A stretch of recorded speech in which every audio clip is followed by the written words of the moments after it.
Olá, queridos irmãos, a paz de Jesus e o amor de Maria esteja no coração de cada um de vocês. Estamos de volta para mais um programa de Frente com o Marcinho. Já peço que você compartilhe esse vídeo, dê o seu like aí, e se não é inscrito ainda no YouTube, se inscreva e nos ajude a evangelizar. E hoje eu tenho a honra de receber aqui o meu amigo, nosso amigo da comunidade Boa Nova, o meu grandioso Padre Pedro, seja bem-vindo.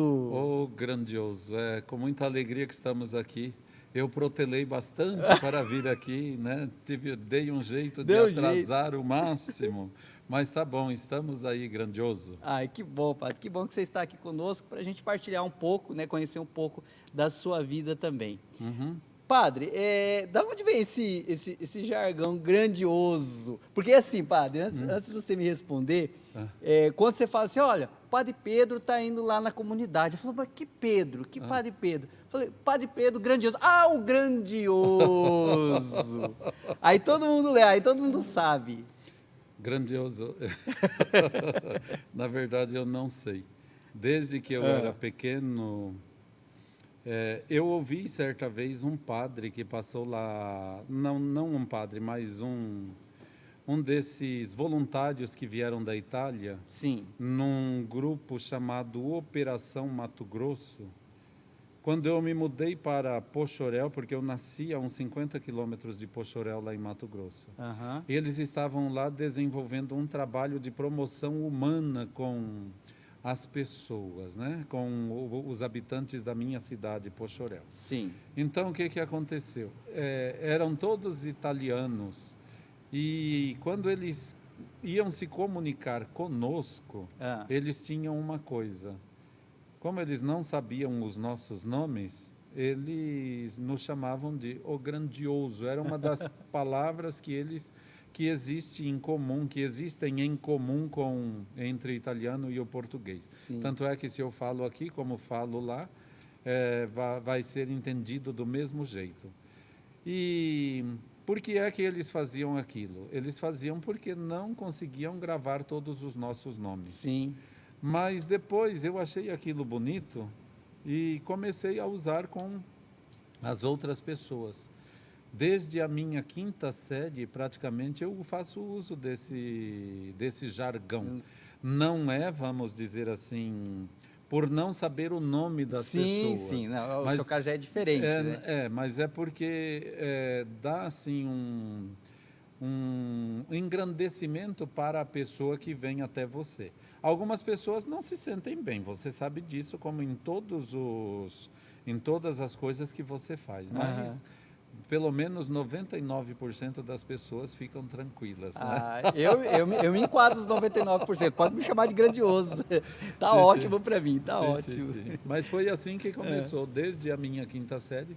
Aí eu conheci um padre chamado Padre Gino Fávaro, que ele também fazia uso do mesmo tipo de relacionamento com os meninos. Sim. Mas ele fazia porque não conhecia os nomes, certo? É isso daí, grandioso. Ai, que legal. Viu? Muita gente não sabia, aliás, eu acho que esses 99% que você falou não sabia de onde vinha esse jargão, mas é legal demais. Você falou que você é de Cuiabá, Mato Grosso? Não. Poxoréu, perdão. Poxoréu, mas no Mato Grosso. É no Mato Grosso. Sim. Na verdade é o seguinte, a minha família, o pessoal acha que Mato Grosso é tudo em relação a Cuiabá. Não, Mato Grosso ele tem várias histórias de migração. Sim. Tem a migração dos paulistas e bandeirantes que passavam inclusive por aqui, né? Desde o século XVI, XVII, subiam o Rio Pardo, Camapuã ou o Rio Paraguai, iam até aquela região onde fundaram Cuiabá, quando acharam ouro em 1719. Então, essa é uma primeira onda de migração. Sim. Depois, nós tivemos a onda por causa da mineração do ouro, né? E aí vinham gente de diversos locais. Depois descobriram também diamantes, descobriram a borracha, tem o ciclo da borracha. Então aí é que foi se expandindo toda esta realidade do povoamento do sul de Mato Grosso. Sim. E a minha região, ela começou a partir de 1914, a região ali de Poxoréu. Sim. Aí veio gente de Minas Gerais, veio gente do Nordeste, veio gente do Norte.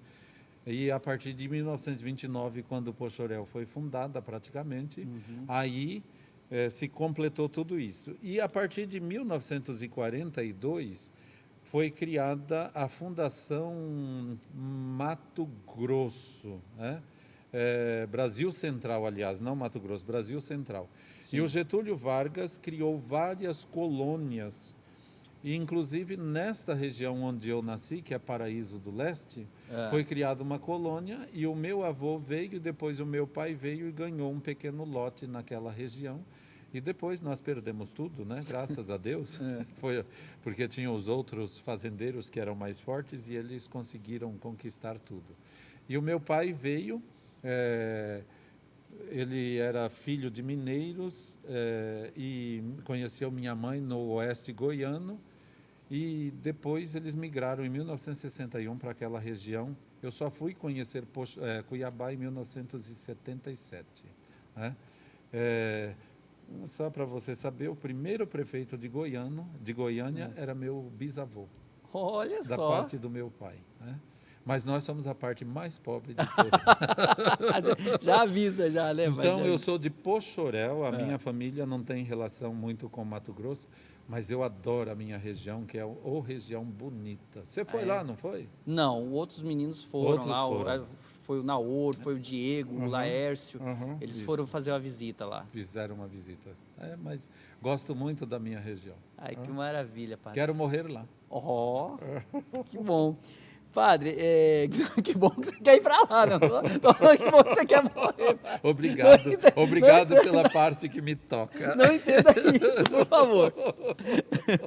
Padre, quantos irmãos vocês são, padre? Na verdade, nós somos 8 irmãos. As 2 irmãs mais velhas, as 2 irmãs mais novas e os 4 no meio, e eu sou o quarto. Quarto? Eu sou o quarto. Tenho a Gersina, que é o nome da esposa do primeiro prefeito de Goiânia. A Geni, tenho o Nilo, tenho o Pedro, mas é que você não sabe a história do meu pai. Ele trocava os nomes enquanto ia para registrar. Aí depois tem o Vilmar, Ademar, Joelice e Natália, que é a caçula. Que maravilha. E eles estão onde agora, padre? Estão esparramados ou eles estão lá em Poxoréu? Eu tenho um irmão e uma irmã em Poxoréu, um irmão e uma irmã em Rondonópolis, um irmão em Dom Aquino e 2 irmãs como chama?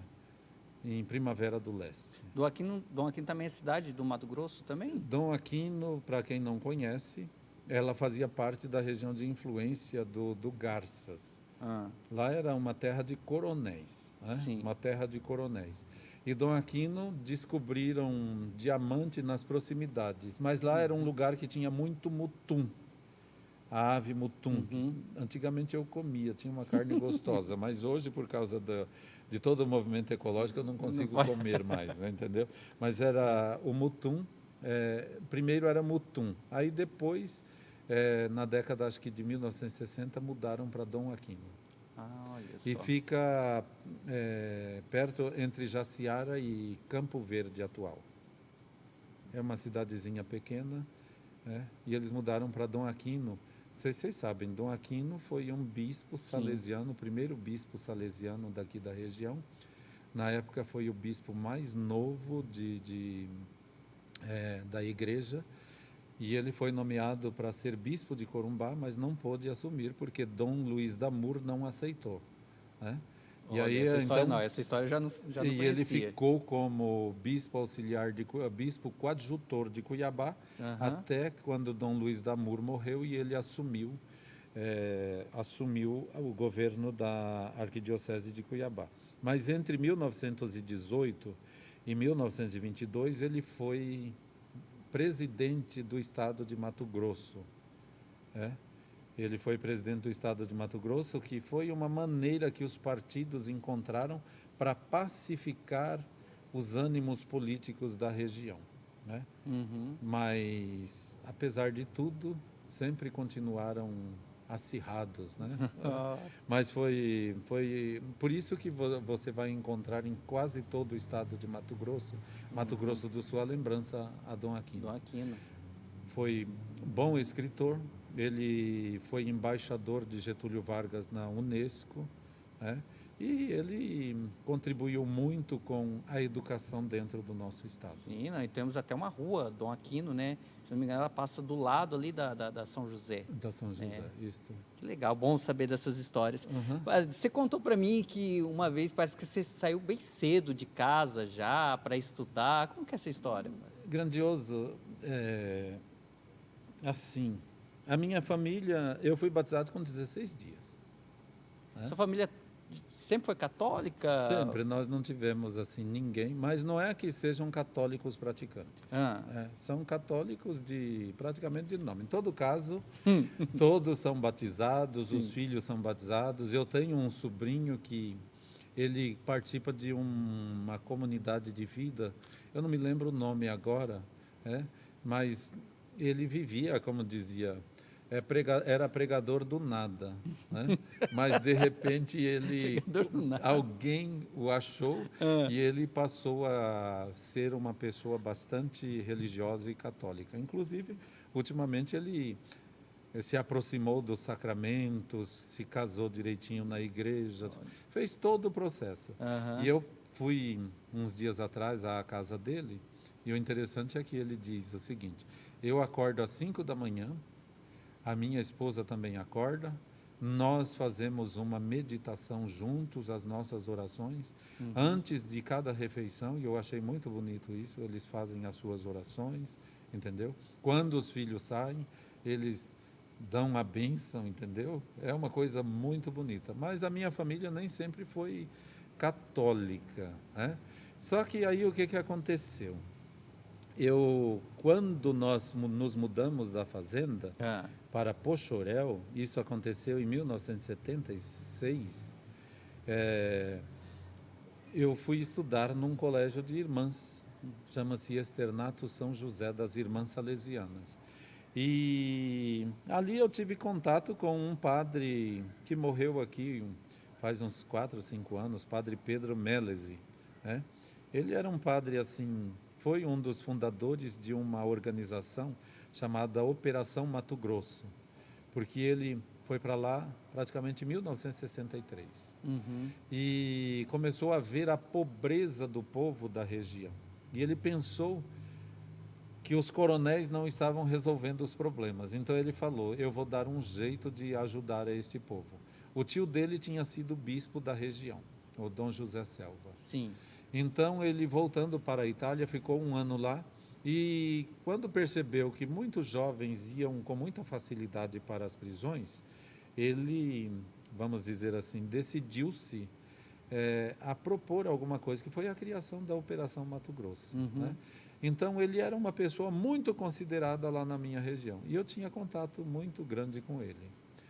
E aí o que aconteceu? Em 1976 eu estava na 5ª série, eu fiz um concurso, quer dizer, participei de um concurso de redação.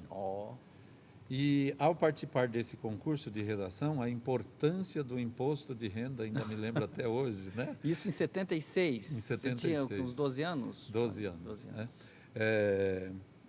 A importância do imposto de renda para o desenvolvimento da sua cidade.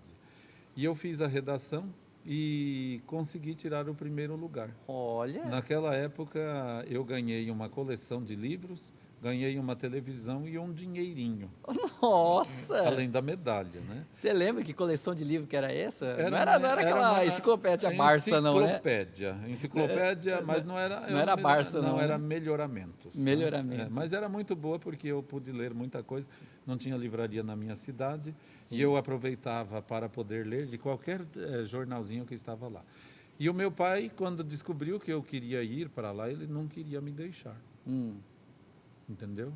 Então, com tudo aquilo, eu comprei o meu pai para poder me deixar.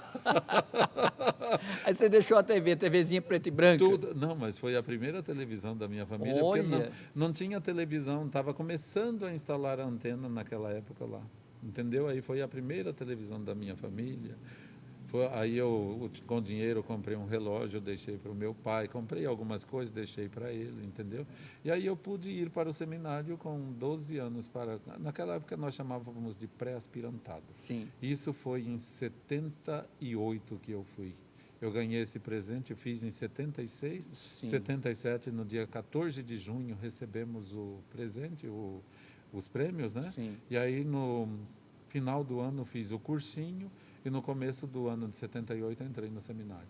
Mas aonde que era o seminário? Ficava em que cidade? Em Cuiabá. Cuiabá mesmo? Em Cuiabá. Aí foi a primeira vez que eu fui a Cuiabá, né? Eu já tinha praticamente quase 13 anos, né? E aí fui para lá já na 6ª série, capítulo, e estou aqui até hoje, né, grandioso? Que graças maravilha. a Deus. Mas então esse primeiro chamado ao sacerdócio, então, foi com esses padres que faziam essas visitas lá, então? O padre, aliás, eu fui batizado com 16 dias, porque a nossa casa era uma casa feita geralmente ou de tábua, coberta de tábua, ou de palha de babaçu na fazenda. Você imagina como era a vida naquela época. Sim. Né? E o meu pai, ele fazia o seguinte, ele fazia uns cestos de taboca, que todo mundo chama de taquara, e amarrava lá nos caibros e colocava o cesto ao lado da cama, porque se o filho chorasse, pequeno chorasse, a minha mãe balouçava, né? E o padre gostava de ver aquilo, e toda vez que nascia um filho, ele ia lá. Por isso que ele me batizou com 16 dias. Capítulo, e aí... Então, eu tive sempre esse contato. E eu, desde pequeno, eu fazia uma coisa. Eu ia à igreja e olhava para aqueles santos e fazia um monte de estatuetas de barro, né, de santo. Imaginava. Nossa. Além de tudo, ainda é escultor ainda. Eu fazia escultura. Hoje olha, não faço mais, né? Olha, mas em todo só, caso... É um artista quase completo. Imagina, grandioso. Mas era isso daí. Então, eu tive uma coisa boa na minha família, que é o seguinte: a minha mãe e o meu pai, eles sempre rezavam juntos. Olha só. Entendeu? E isso daqui foi uma coisa boa. E de vez em quando eu até queria rezar com eles. E às vezes eu fazia questão de ouvir a oração da minha mãe ou do meu pai para saber o que eles estavam rezando, né? As minhas artes, né? Esse era... Tá, entendi. Esse é o primeiro interesse. Não, mas era muito bom. Eu aprendi tudo errado, às vezes, as orações, mas depois a gente foi aprendendo de maneira correta. Mas meus pais podem não ter sido católicos praticantes, mas eles sempre nos incentivaram a fazer os sacramentos e sempre tiveram essa atitude orante dentro da igreja. E uma coisa bonita, é uma atitude orante dentro de casa. E uma coisa bonita, sempre eles, todos os dias, ao nos acordarmos, né, eles sempre diziam o seguinte, e a bênção? Olha. Você entendeu? E a gente era, vamos dizer assim, era obrigado a dar? Não, a gente fazia aquilo com o máximo de carinho. E hoje eu fico assim imaginando que não existe muito mais isto em casa. Eu não sei você. No meu caso é diferente porque, por exemplo, eu aprendi muito isso em casa. Minha mãe, desde cedo, me ensinou a pedir bênção para os mais velhos, principalmente para avô, avó, tios e tias. E isso eu trouxe como tradição para minha família. E você faz isso com os seus filhos? Sim. Hoje já não preciso mais ficar insistindo. E às vezes eu fico brincando, grandioso, que não existe bênção mais completa do que a bênção de um pai, do que a bênção de uma mãe. Por quê? O padre, ele tem o sacerdócio ministerial como o sacerdócio comum dos fiéis. Mas o pai e a mãe, eles têm uma coisa que eu acho que é muito bonita. Eles têm uma bênção criadora, porque eles são co-criadores com Deus, né? Deus deu esta possibilidade para vocês. E às vezes tem certos pais que não entendem a beleza desta bênção. Só dizer assim para o filho, Deus o abençoe. Nossa, entendeu? É uma coisa... vai além desse plano, né? É uma coisa espiritual, é uma bênção mesmo. Eu digo, não existe melhor bênção do que a bênção de um pai e de uma mãe, por causa desta potência, desse dom, dessa graça que o pai e a mãe têm de serem co-criadores com Deus. O que é co-criador?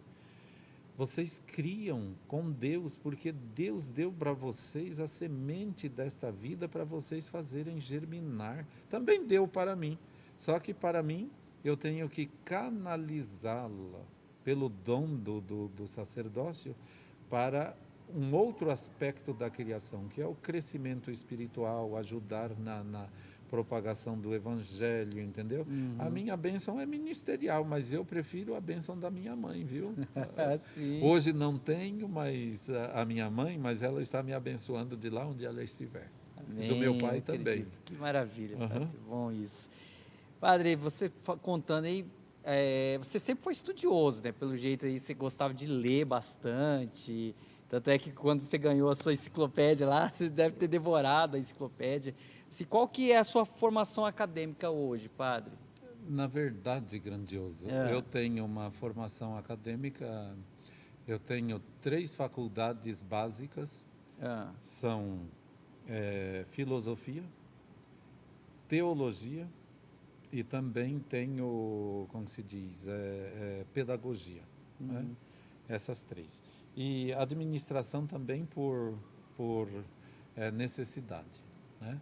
Você também é administrador também, sim, padre? também. E aí depois, por causa do meu mestrado e do meu doutorado, sim, aí eu tive que fazer ciências sociais.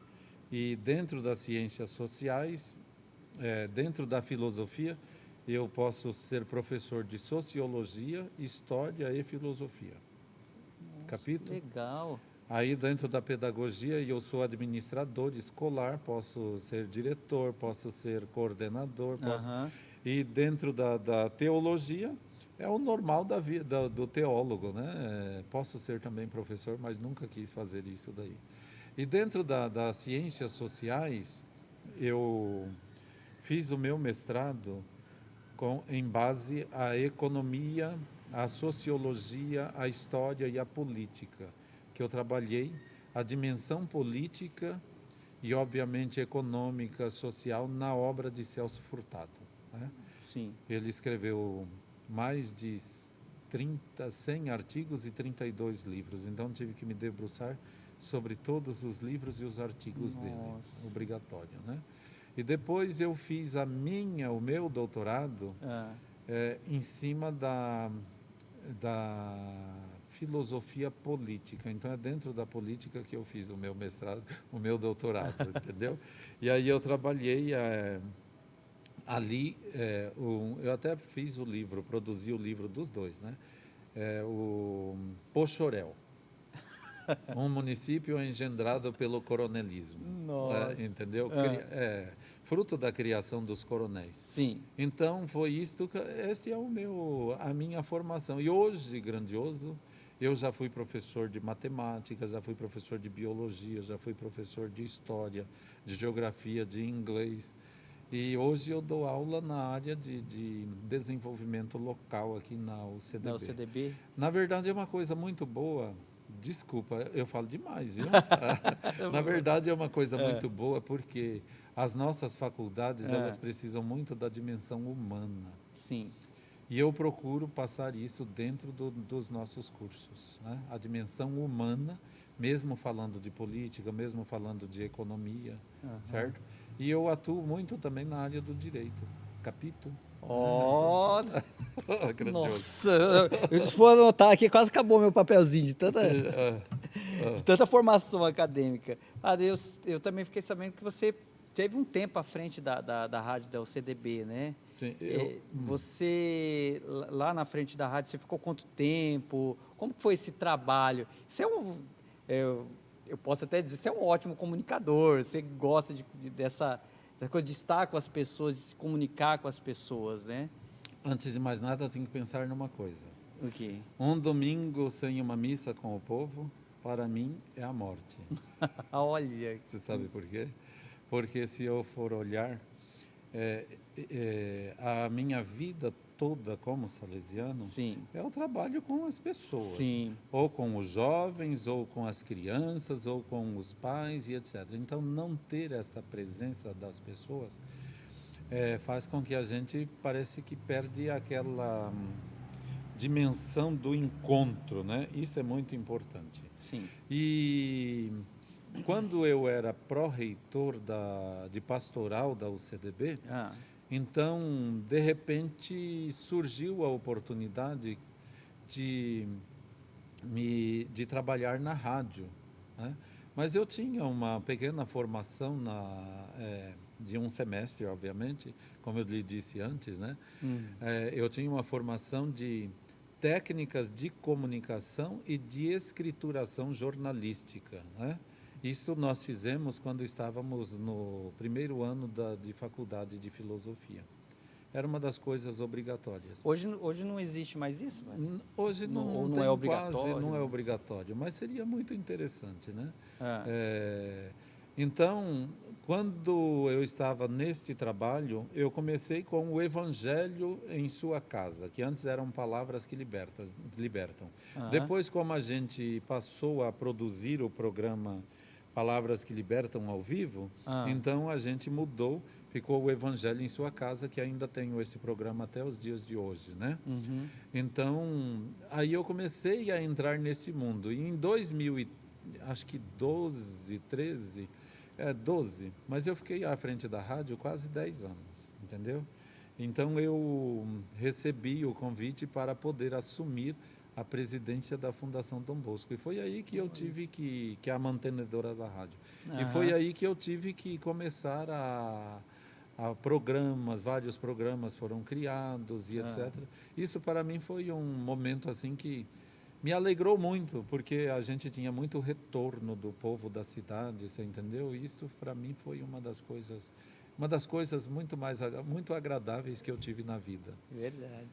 E o povo gostava. Eu mesmo, quando tinha um tempo, porque às vezes estava naquele trâmite de sair de serviço, voltar, entrava lá, mandava um oi, e sempre era muito, muito, muito bacana, né? Sim, senhor. Então eu fiquei desde 2013 até 12 ou 13, até 2 anos atrás.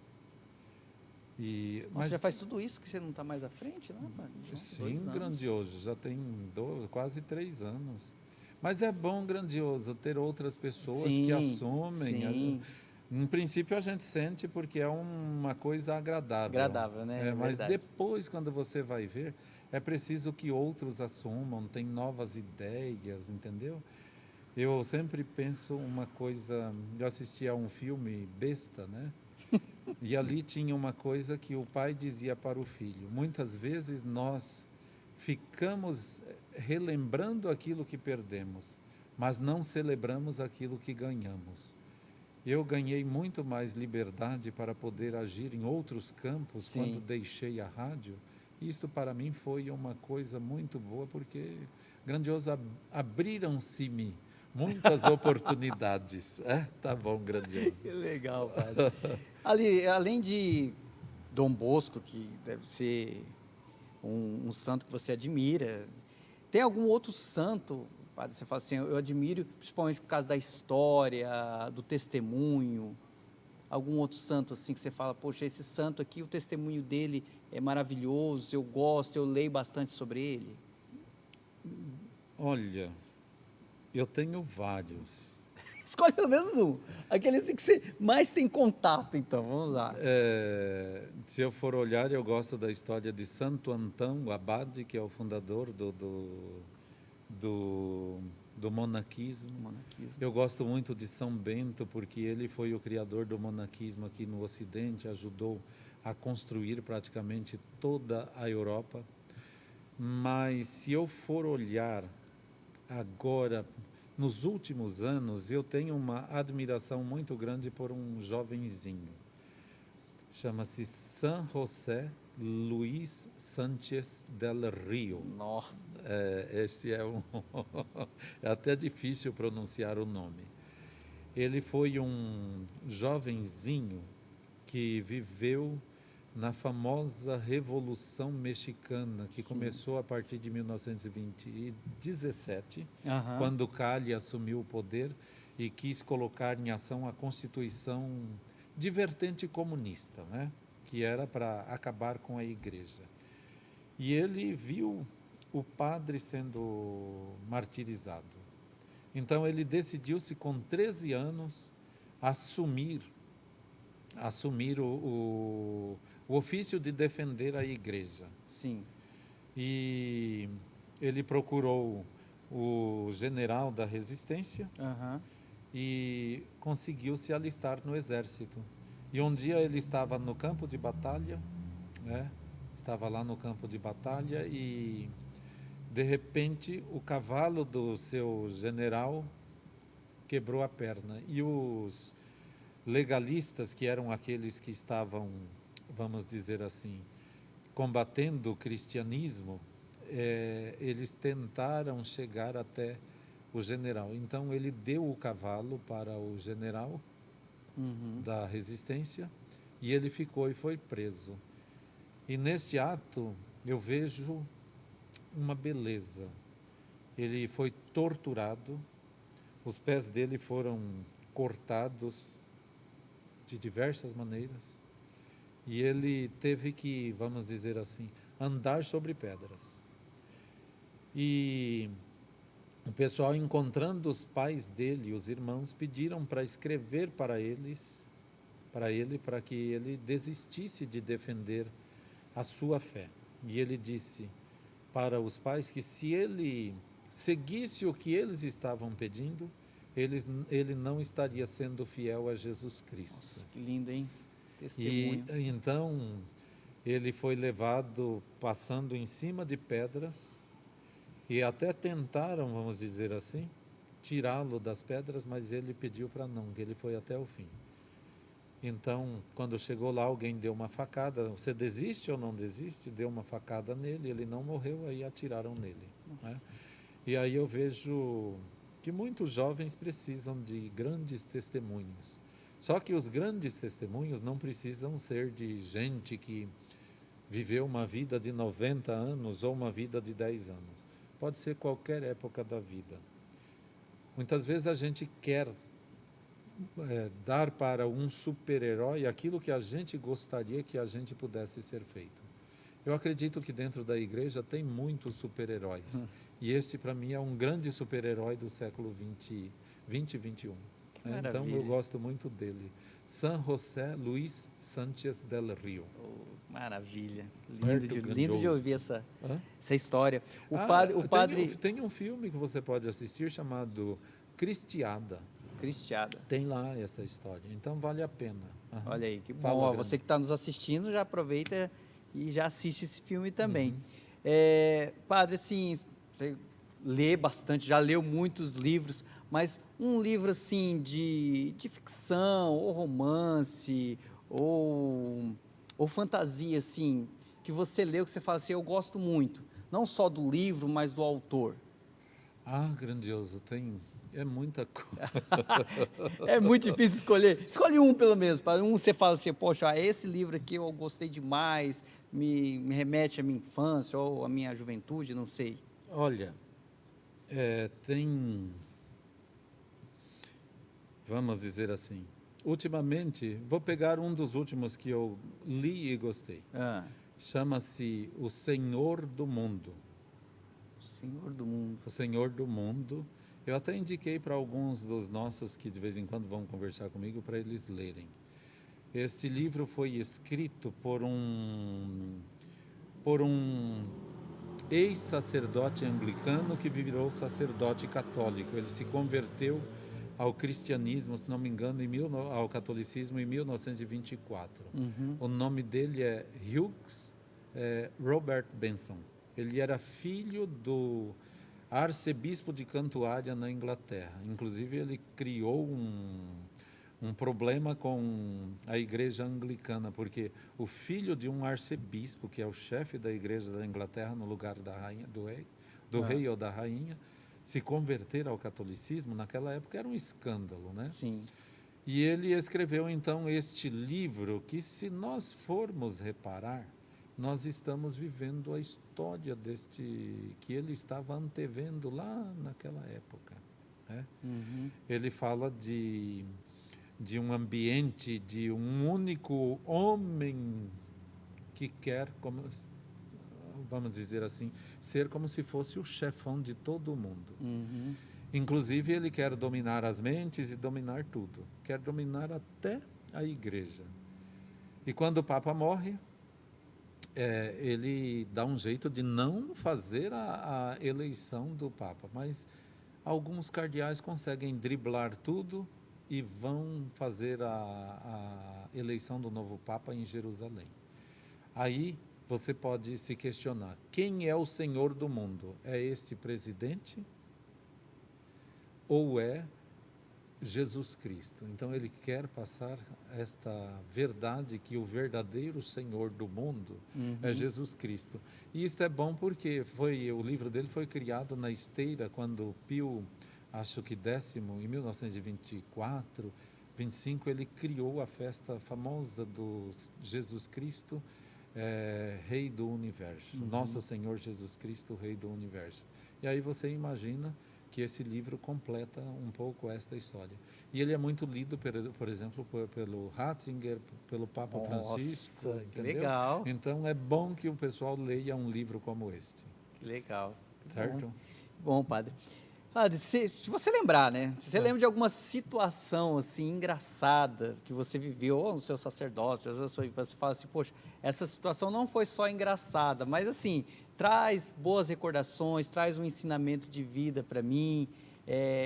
Pode ser agora, nessa época, ou pode ir lá nos primórdios, no início da sua vida lá. Situação engraçada, grandioso. A vida da gente... É uma graça. A vida da gente é muito engraçada. É né? verdade. É muito engraçada. É uma graça. Mas, assim, não diria tanto engraçada, mas foi algo que... São coisas que acontecem na vida da gente e que a gente, aos poucos, vai trazendo até para a nossa própria história de vida, né? Não é a questão do engraçado, mas é como a graça de Deus vem até você. Gostaria de dizer mais isso daqui do que outra coisa. Sim, tá? é válido demais. Eu estava na teologia, né? Estava, se não me engano, no meu primeiro ano ou primeiro ano de teologia. E durante alguns dias eu me senti assim muito perturbado. E eu já sabia que meu pai não estava muito bem. Mas certo dia eu tive como se fosse um sonho, em que eu chegava à minha casa e tinha uma senhora negra que segurava um menininho branco. Você entendeu? E ela tinha um manto muito bonito e etc. Aquilo dali me chamou muita atenção. E ela pôs o filhinho dela sentado lá. Aí eu fiquei olhando, mas é filho da senhora? É. E eu fiquei assim, mas não quis questionar, porque eu sou muito questionador também, né? Não quis falar nada. Mas ela falou para o filho, vá brincar lá fora. Isso para mim, eu preciso conversar com ele. Entendeu? Aquilo para mim foi muito interessante, porque não teve conversa. Mas ela só colocou a mão na minha cabeça e falou assim, aconteça o que acontecer, eu vou estar com você. Cara, aquilo dali foi algo tão maravilhoso, porque no dia seguinte, à noite, eu estava estudando hebraico com uns amigos para a prova que iria acontecer no dia seguinte. Ao sair do quarto, isto é engraçado e ao mesmo tempo trágico, né? O primeiro padre que eu encontrei, ele falou assim, meus pêsames. Nossa. E eu falei, mas pêsames por quê? Aí ele ficou sem saber o que fazer. Mas aí veio o diretor e falou que meu pai tinha falecido. Aí eu entendi o significado do sonho. E a partir daí eu comecei a entender a importância de Nossa Senhora da minha vida. Capito?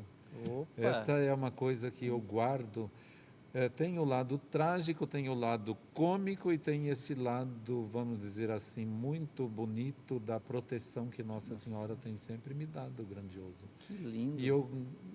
Depois quando estava em Corumbá, eu contei esse sonho para uma pessoa e ela foi ao Massa Barro de lá e fez a imagem de Nossa Senhora Aparecida com o menininho no braço, do jeito que eu tinha contado para ela. Essa imagem está na minha casa, lá na casa da minha irmã, que eu deixei, porque é da casa da minha mãe. Eu não vou tirar das coisas da casa da minha mãe para carregar, né? Então, fizeram uma imagem para você? Fizeram uma imagem muito bonita, do mesmo jeito que eu contei, e está lá até hoje. Capítulo? Que lindo, que lindo, bom demais. Padre, entrevista muito boa, muito bom estar com você aqui. Gostaria que você deixasse uma palavra para os nossos irmãos. A gente ainda está passando essa pandemia que, infelizmente, se torna até uma pandemia do medo exagerado, né? Uhum. Que eu sou incisivo em dizer que nós cristãos não podemos deixar isso tomar conta do nosso coração, que nós cremos nele e não podemos ter isso. Então, eu gostaria de pedir para você deixar uma mensagem para os nossos irmãos, né? Às vezes até aqueles que estão doentes também, estão passando por outras dificuldades, né? Sim. Então, grandioso, nossos ouvintes, Leandrinho está ali todo já mandando a gente parar, né? Não, então tá bom.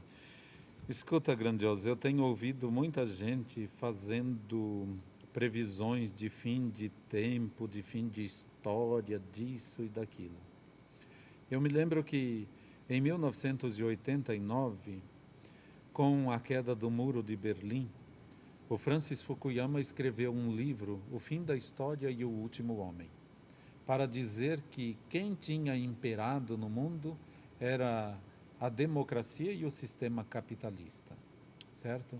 Depois foi provado que nada disso era verdade, que a história não tinha acabado e que a vida continua.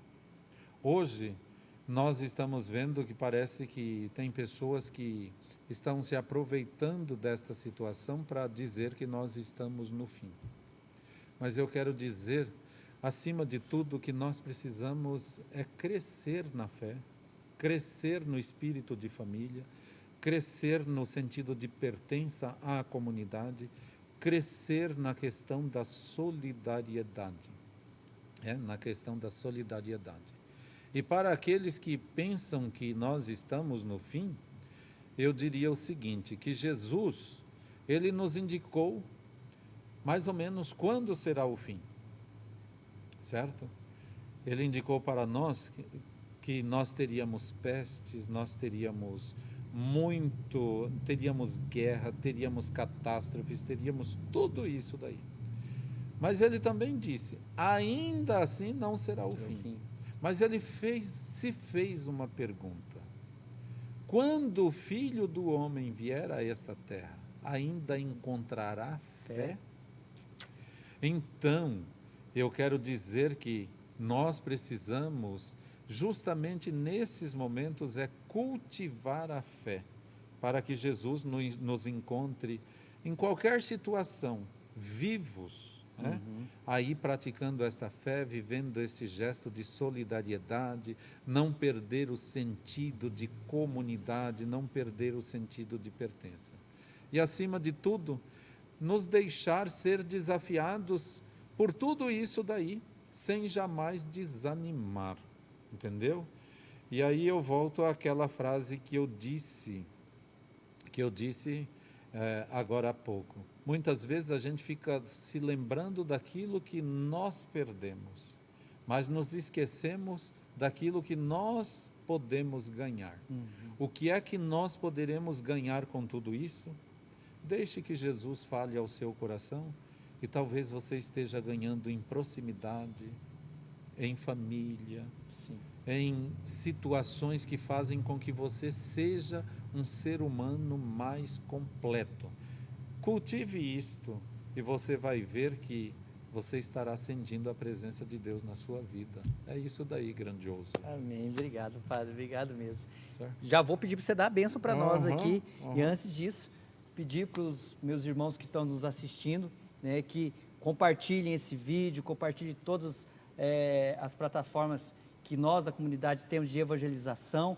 Pedimos a você, sócio evangelizador, que continue colaborando, contribuindo com a nossa comunidade. É através da sua contribuição, da sua oração, que nós conseguimos continuar evangelizando. Muito, mas muito obrigado por sua ajuda. E agora nós ficamos com a bênção do nosso grandioso... Vamos fazer a bênção de Nossa Senhora Auxiliadora, grandioso? Vamos. Então, a nossa proteção está no nome do Senhor, que fez o céu e a terra. Ave Maria, cheia de graça, o Senhor é convosco.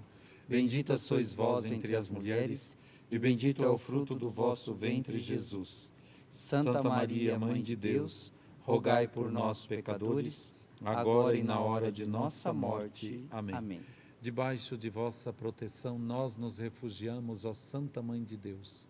Não desprezeis as nossas súplicas em nossas necessidades, mas livrai-nos sempre de todos os males, de todos os perigos, ó Virgem gloriosa e bendita. Maria, auxiliadora dos cristãos, rogai por nós. Ouvi, Senhor, a minha oração, e chegue a vós o meu clamor. O Senhor esteja convosco. Ele está no meio de nós. Oremos. Ó Deus, que pela intervenção do Espírito Santo vos dignastes preparar o corpo e a alma da bem-aventurada Virgem e Mãe Maria para a digna morada do vosso Filho. Fazei que sejamos livres da morte eterna e dos males que nos rodeiam, principalmente desta pandemia do coronavírus, por intercessão daquela cuja invocação sempre nos alegra. Por Cristo nosso Senhor. Amém. Amém. A bênção do Deus de Sara, Abraão e Agar, a bênção do Filho nascido de Maria, a bênção do Espírito Santo de amor que cuida com carinho, qual mãe cuida da gente, esteja sobre todos vós. Amém. Amém. Boa tarde a todos. Obrigado, Padre, obrigado mesmo. Pois e não. Até o próximo programa. Fiquem na paz.